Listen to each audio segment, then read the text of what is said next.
میرے بھائیوں، رمضان مبارک کے روزوں کو باقی تمام عبادات پر، چاہے وہ حج ہو، نماز ہو، زکوٰۃ ہو اور جتنے فرائض ہیں، ان پر اس اعتبار سے رمضان مبارک کے روزوں کو فوقیت حاصل ہے کہ پورے قرآن حکیم میں باقی جتنی بھی عبادات ہیں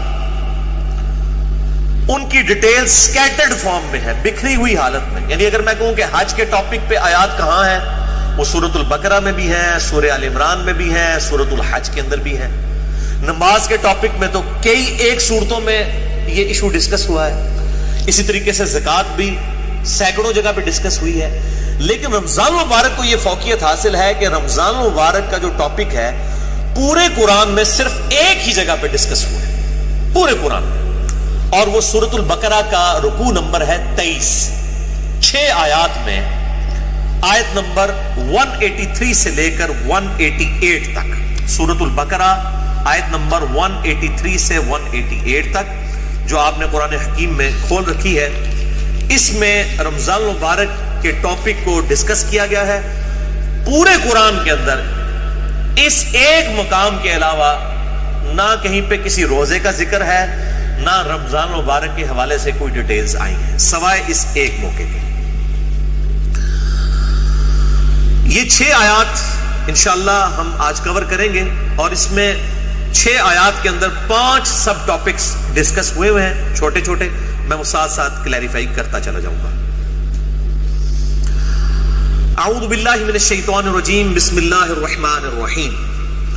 سورۃ البقرہ رکوع نمبر 23 آیت نمبر 183 سے لے کر 188 تک. پہلے 2 آیات ہم ڈسکس کریں گے، آیت نمبر 183 اور 184، جس میں ٹاپک نمبر 1 ہے رمضان مبارک کی اہمیت اور مقصد کیا ہے اور اس کی فرضیت. اعوذ باللہ من الشیطان الرجیم، بسم اللہ الرحمن الرحیم.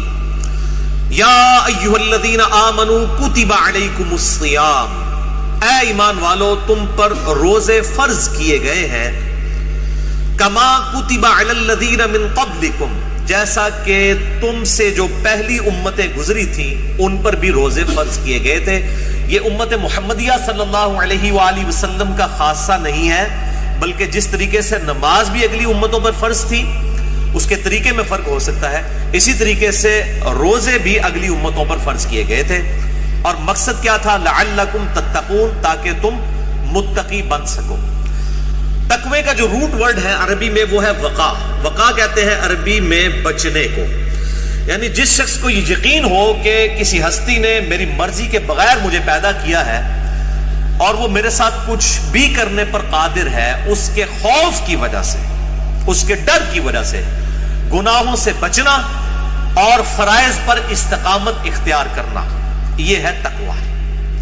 اب وہ گناہ حقوق العباد سے ریلیٹڈ بھی ہو سکتے ہیں اور حقوق اللہ سے ریلیٹڈ بھی ہو سکتے ہیں، اور فرائض بھی حقوق العباد سے ریلیٹڈ بھی ہو سکتے ہیں اور حقوق اللہ سے ریلیٹڈ بھی ہو سکتے ہیں. سورۃ الحجرات میں واضح طور پر آیا ان اکرمکم عند اللہ اتقاکم، بے شک تم میں اللہ تعالیٰ کے نزدیک سب سے عزت والا وہ ہے جو زیادہ متقی ہے. اور رمضان کا مقصد بھی تقوی ہے. اب مجھے ضمناً حدیث یاد آئی جو بخاری اور مسلم دونوں میں موجود ہے. کتاب النکاح چیپٹر میں یہ پہلی حدیث ہی آپ کو مل جائے گی، صحیح بخاری میں بھی، صحیح مسلم میں بھی اور مشکات میں بھی، نکاح والے چیپٹر میں، کہ آپ صلی اللہ علیہ وآلہ وسلم نے فرمایا اے نوجوانوں کے گروہ، تم میں سے جو نکاح کی استطاعت رکھتا ہو اسے چاہیے کہ وہ نکاح کرے. یہ چیز اس کے شرمگاہ کی حفاظت میں مدد کرے گی اور نگاہوں کو نیچا رکھنے میں اس کو سپورٹیو ہوگی.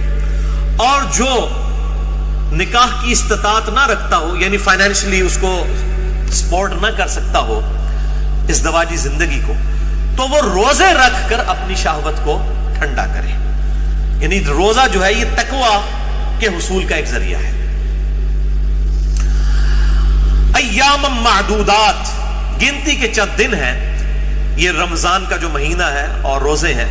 فمن کان منکم مریضا، پس جو کوئی تم میں مریض ہو، اس میں بھی ایکسیپشن دے دی کہ اگر مریض ہو، او علی سفر، یا وہ سفر میں ہو، فعدۃ من ایام اخر، تو وہ اپنی گنتی کو باقی دنوں میں پورا کر سکتا ہے.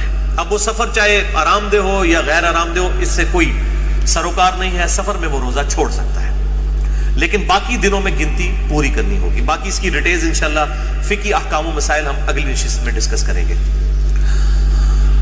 وَعَلَى الَّذِينَ يُطِيقُونَهُ فِدْيَةٌ طَعَامُ مِسْكِينٍ، اور وہ لوگ جو بڑی مشکل سے طاقت رکھتے ہیں روزہ رکھنے کی، یعنی بہت بوڑھے ہو چکے ہیں، بیمار ہیں، یا اسی طریقے سے کوئی حاملہ عورت ہے، کوئی دائمی مریض ہے شوگر وغیرہ کا، اس طرح کی جو صورتحال ہو، فدیۃ طعام مسکین، وہ فدیہ دے سکتا ہے مساکین کو.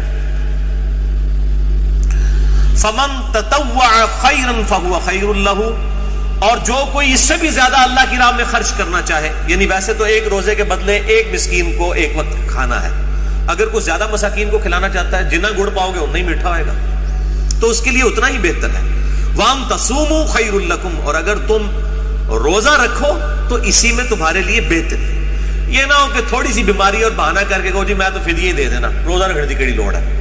اِن كُنتُمْ تَعْلَمُونَ، اگر تم جانتے ہو تو روزہ رکھنے میں ہی بہتری ہے. یعنی انسان سب سے بڑا خود اپنے اوپر جو ہے وہ گواہ ہے اور مفتی ہے، وہ بہتر سمجھتا ہے کہ مجھے کس طریقے سے چیزوں کو لے کر چلنا ہے. جیسے دنیاوی منفعت کے لیے وہ انسان چھوٹی چھوٹی چیزوں کا خیال رکھتا ہے، تو آخرت کے اعتبار سے بھی وہ خیال رکھے. اچھا، یہ جو آیت ہے وَعَلَى الَّذِينَ يُطِيقُونَهُ فِدْيَةٌ طَعَامُ مِسْكِينٍ، اس حوالے سے صحیح بخاری میں ایک حدیث ہے انٹرنیشنل نمبر کے مطابق 4505، جس میں ابن عباس کا قول ہے کہ یہ آیت منسوخ نہیں ہے، کیونکہ بعض اصحاب کا موقف ہے. صحیح بخاری میں 4507 نمبر حدیث آتی ہے جس میں ابن عمر کا قول ہے کہ یہ آیت منسوخ ہے. یعنی ان کا موقف یہ ہے کہ یہ پہلے آپشن تھی کہ جو شخص مال دے سکتا ہے وہ مال دے لے، اور جو روزہ رکھ سکتا ہے وہ روزہ رکھ لے. یہ دونوں آپشن ہیں، یعنی مریض والا چکر نہیں. جو مالدار ہے وہ صرف مال دے دے، چاہے وہ صحت مند بھی ہے تو روزہ رکھنے کی ضرورت نہیں ہے. یہ ابن عمر کا موقف ہے 4507. جبکہ ابن عباس کا موقف صحیح بخاری میں 4505 ہے، وہ یہ کہتے ہیں کہ یہ آیت منسوخ نہیں ہے، بلکہ اس سے مراد وہ بوڑھا اور بوڑھی ہے یا بیمار شخص جس کو صحت یاب ہونے کی امید نہیں ہے اور بڑی مشکل سے وہ روزہ رکھنے پر قادر ہے، اس کے لیے روزہ نبھانا مشکل ہے. جیسا کہ بعض کا شوگر کی بیماری ایسی ہو سکتی ہے کہ انسان کے لیے مشکل ہو جائے آج کے دور کے اندر، یا بڑھاپا خود بہت بڑی بیماری ہے، کوئی 80-90 سال کا کوئی بزرگ ہے اور وہ روزہ نہیں رکھ سکتا، تو اس کے لیے یہ آپشن ہے کہ وہ اس کے بدلے فدیہ دے دے، ایک وقت کا مسکین کو کھانا کھلا دے. صحیح بخاری میں آتا ہے انس بن مالک جب بوڑھے ہو گئے تھے، ان کی عمر 100 سال کے قریب تھی، تو روزانہ وہ ایک مسکین کو کھانا کھلایا کرتے تھے گوشت کے ساتھ، دال نال نہیں، گوشت نہ، اللہ کی راہ میں گوشت کے ساتھ کھانا. اور یہ بھی آتا ہے کہ وہ بسا اوقات 30 مساکین کو اکٹھا بٹھا کر کھانا کھلا دیا کرتے تھے 30 کے 30 روزوں کا. تو یہ دونوں طرح آپشن موجود ہے، جس طرح بھی کر لیا جائے. میں انشاءاللہ اگلی دفعہ اس پہ ڈیٹیل بات کروں.